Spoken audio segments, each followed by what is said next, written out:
Let's be brutally honest.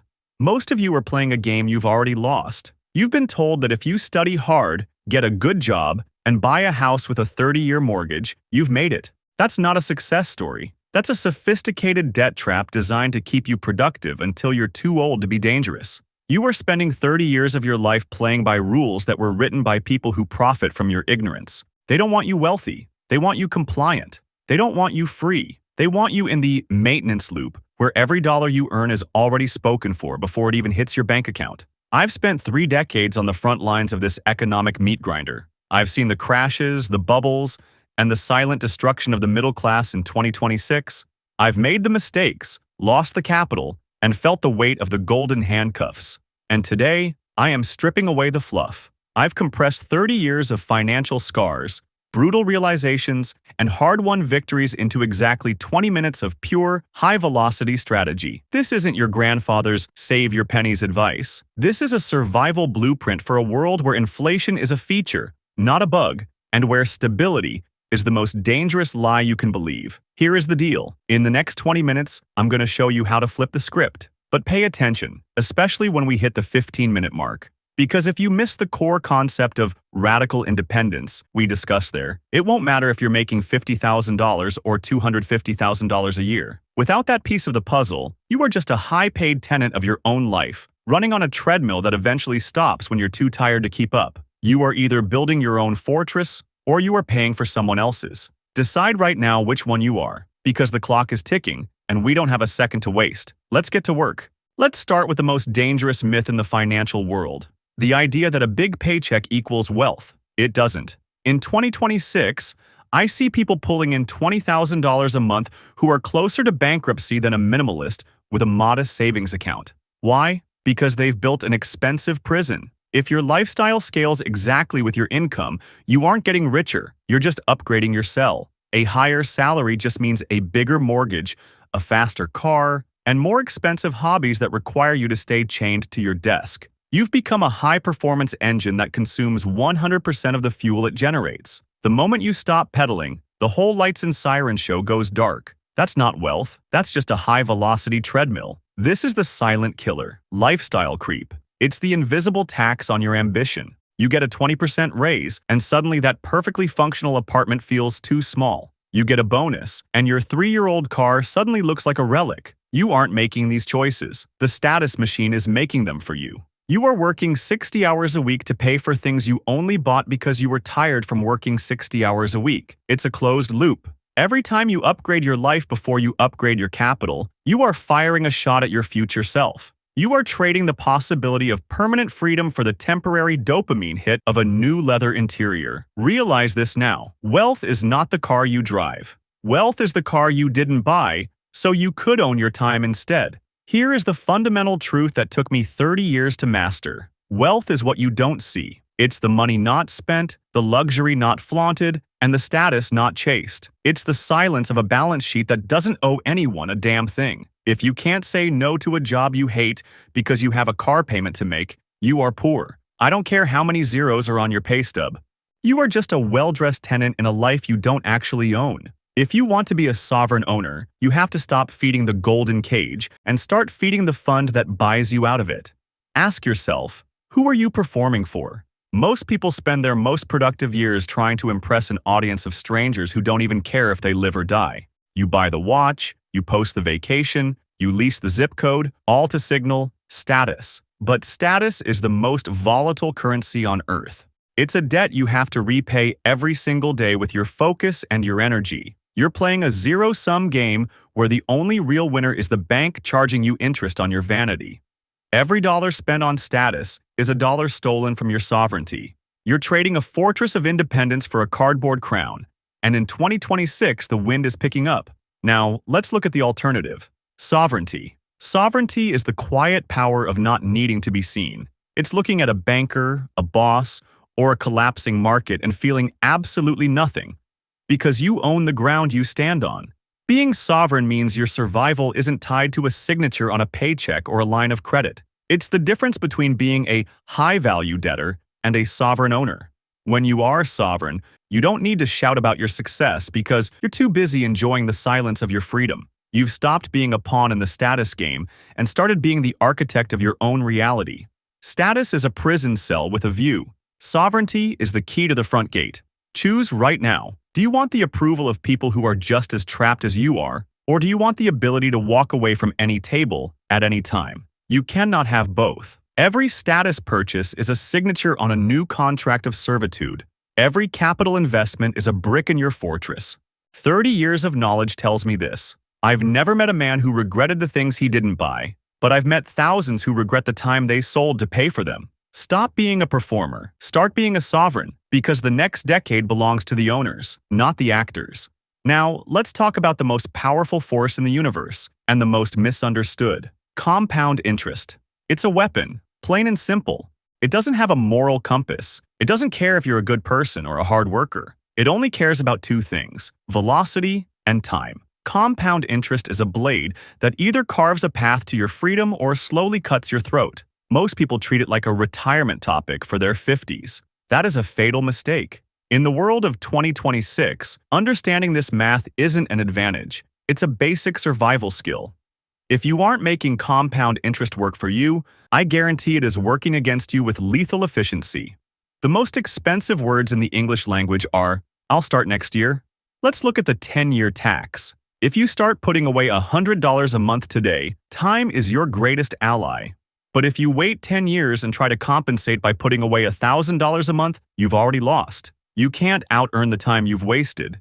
You are fighting a math battle against a god. Those 10 years of missed compounding aren't just missed savings. They are millions of dollars in future sovereignty that you've set on fire. Starting today with a pocket full of change is mathematically superior to starting a decade from now with a massive salary. You can earn more money, but you can't buy back a single second of compounding. People underestimate the small, regular amounts because they don't look sexy on a spreadsheet in year one. But wealth isn't built in year one. It's built in the dark, in years 5, 10, and 20. Every $100 you invest today is a soldier you're sending out to capture more territory for your future self. It's a brick in a fortress that eventually becomes impenetrable. If you wait until you have enough to start, you will never start, and you will never be free. The time weapon is either in your hand or at your back. You decide which way it's pointing. Now, look at the dark side of the blade. If investing is a soldier fighting for you, then high-interest debt is a parasite eating you from the inside out. I call it financial cancer. When you carry a balance on a credit card at 20 or 25% interest, you aren't just borrowing money. You are literally selling pieces of your future life to a corporation at a massive discount. You are working 40 hours a week, but the first 10 hours of your sweat and stress don't go to your family, your dreams, or your freedom. They go straight into the pockets of a bank that is betting on your lack of discipline. You've signed a contract that says, "I value this temporary object today more than my entire autonomy 10 years from now." Let's do the math the system doesn't want you to see. If you buy a $2,000 laptop on a credit card and only pay the minimum, you end up paying double or triple the price over several years. That's not a $2,000 tool. That's a $6,000 anchor. You are paying for the privilege of being a tenant in your own life. This is how the system keeps the middle class stable, by keeping them perpetually one paycheck away from disaster, fueled by the compounding weight of their own bad choices. High-interest debt is a black hole. It absorbs all your light, all your focus, and all your potential energy. You cannot build a fortress on a foundation of quicksand. Every cent you pay in interest is a shot fired by the system at your sovereignty. You want to know the 30-year secret to wealth? It's simple. Eradicate the cancer first. You cannot outinvest a 20% interest rate. There is no magic stock or crypto play that consistently beats the guaranteed loss of high-interest debt. Your first step to becoming a sovereign owner isn't finding a new investment. It's cutting out the parasite. Stop the bleeding, kill the debt, and reclaim your time. The math of 2026 is cold and unforgiving. You are either the one collecting the interest or the one paying it. There is no middle ground. Kill the debt before the debt kills your future. Now we get to the part where people usually get angry. They say, "Jack, my home is my biggest investment." Wrong. Your home is a place to live. It is not an investment. If you live in it, it's a liability. An asset is something that puts money into your pocket. A liability is something that takes money out. Your house takes money for the mortgage, property taxes, insurance, and repairs every single month. In 2026, call it what it really is: a high-end subscription service for shelter. You aren't building an empire, you're paying for a lifestyle. Unless that property is generating monthly rent that exceeds its costs, you don't own it. It owns you. It dictates where you work, how much you need to earn, and how much risk you can afford to take. You've traded your mobility for a pile of bricks. And then there's the car, the second biggest purchase most people make, and the fastest way to set your capital on fire. The moment you drive that status symbol off the lot, you've lost 20% of your labor. You are working thousands of hours to pay for an object that loses value while it sits in your driveway. In the new economy, a car is a tool for transit, not a trophy for your ego. If your car payment is more than 5% of your take-home pay, you aren't a driver. You're a victim of predatory marketing. You've prioritized the smell of new leather over the scent of freedom. Realize the truth. Your assets are actually anchors, holding you back from the very sovereignty you claim to want. If you want to survive the next decade, you need to obey the cash flow commandment. Stop looking at the price tag and start looking at the direction of the flow. A life sucker is anything that requires your constant labor just to keep it from being repossessed. A freedom machine is a business, a stock, or a piece of cash-producing real estate that works while you're at the beach, while you're sleeping, or while you're playing with your kids. If it doesn't breathe life into your bank account, it's a parasite. Your goal isn't to accumulate stuff. It's to build a fleet of autonomous machines that generate revenue without your physical presence. Every dollar you earn should be a recruit sent to build another machine. That is the only path to true sovereignty. Apply this filter to everything. That high-end camera? If you aren't using it to produce paid content, it's a life sucker. That smart home system? It's a life sucker. That premium credit card with the annual fee? Life sucker. In 2026, the world is designed to tempt you with tools that are actually drains. You need to become a radical minimalist of liabilities. You don't need more, you need productive. Ask yourself every time you open your wallet, is this purchase going to buy me an hour of my future back, or is it going to cost me a day of my life to maintain it? If it doesn't pay you, it's a debt to your future self, period. Let's talk about the tax no one mentions, the maintenance tax. Every object you own demands a piece of your brain. It's not just the money for the insurance, the repairs, or the software updates, it's the mental friction. That luxury SUV isn't just a car, it's a list of chores. It's the trip to the specialized mechanic, the anxiety of a scratch in the parking lot, the constant cleaning to keep it looking like the status symbol it's supposed to be. You think you own the object, but the object owns a slice of your focus. In 2026, focus is your most valuable currency. When you fill your life with high-maintenance junk, you are taxing your own productivity. You are spending your genius on chores instead of capital. Do the math on your status clutter. How many hours a month do you spend managing your possessions, organizing them, fixing them, protecting them, or working to pay for the space they occupy? That's not living. That's being a warehouse manager for your own liabilities. A sovereign individual travels light. They want high-output assets and low-maintenance lives. They realize that a $5,000 watch costs much more than $5,000. It costs the peace of mind of not having to worry about it. Every premium item you cut out of your life is a raise you give to your freedom. Stop paying the maintenance tax on things that don't love you back. Clear the deck, lower the friction, and get ready for the real game. Let's kill another mainstream financial myth, the idea that you'll get rich by cutting out your daily latte. That is poverty mindset propaganda. You cannot shrink your way to sovereignty. If you spend 2 hours a week clipping coupons or looking for cheaper gas, you are trading your most limited resource, mental energy, for pennies. That's a losing trade. Your focus is a finite battery. If you waste it on 1% optimizations, you won't have the juice left for the 1,000% breakthroughs. Stop worrying about the $5 expenses and start obsessing over the $50,000 decisions. 30 years of watching people fail has taught me this. Wealth isn't built by saving on coffee. It's built by owning the coffee company. Apply the 80-20 rule to your income. 80% of your future wealth will come from 20% of your actions. Identify your big levers. For most of you, that means scaling 2 or 3 high-impact income streams that aren't tied to your physical hours. It's about building equity, mastering a high-income skill that AI can't replicate in 2026, or acquiring assets that appreciate while you sleep. Everything else is just noise. If an activity doesn't have the potential to add an extra zero to your net worth, delegate it, automate it, or delete it. You don't need to work harder. You need to work on bigger things. Stop being a micromanager of your pocket change and start being a macro manager of your destiny. Real financial power comes from protecting your cognitive bandwidth.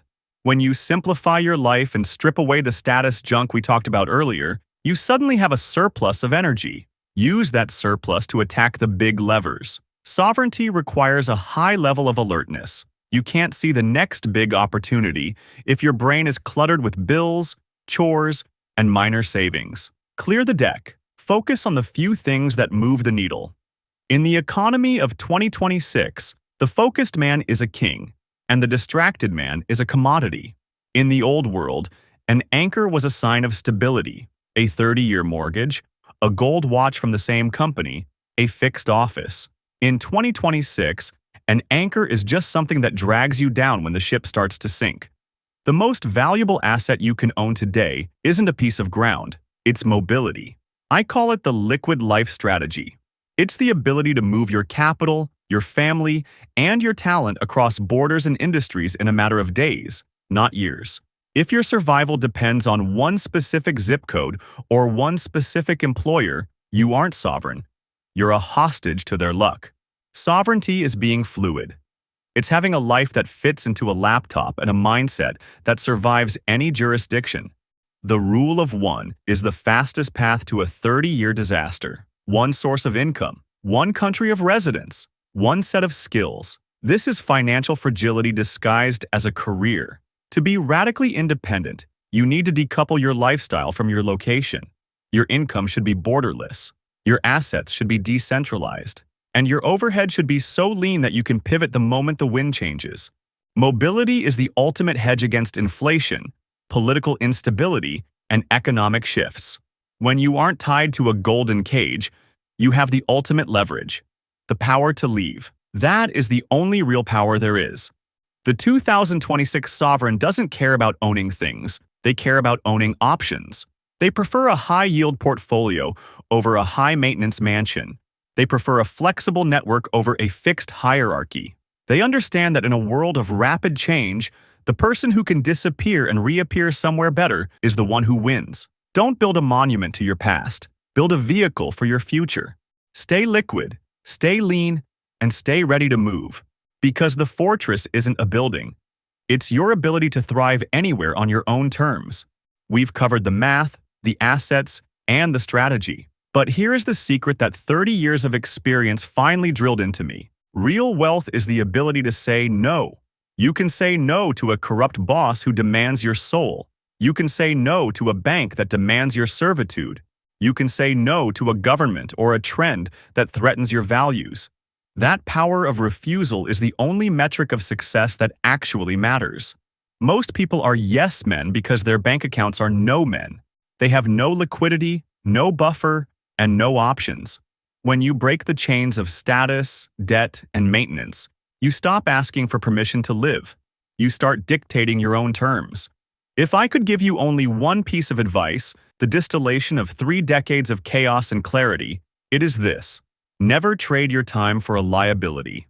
Every time you think about purchasing something that requires your maintenance, your anxiety, or your future hours, stop. Ask yourself, am I buying freedom or am I buying an anchor?